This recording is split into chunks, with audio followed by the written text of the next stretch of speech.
Öncelikle herkese merhabalar. Türkmenistan'dan bir kardeşimiz Aziz Nurtaganov çok güzel bir şarkı söylemiş. Ben de çok beğendim. Dilimin döndüğünce ben de eşlik etmek istiyorum. Kendi yorumumla. Sevgiler Aziz.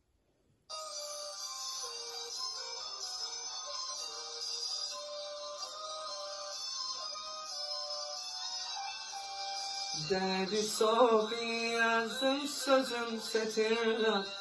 Ruhunuz şad bulsun göğe giderler. Ruvanç bedev geçen dostlarım yatlap.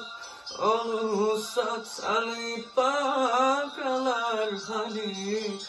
Aparat şiddetli baba halalı. Olusat alıp bakalar hani. Allah verdi, ata verdi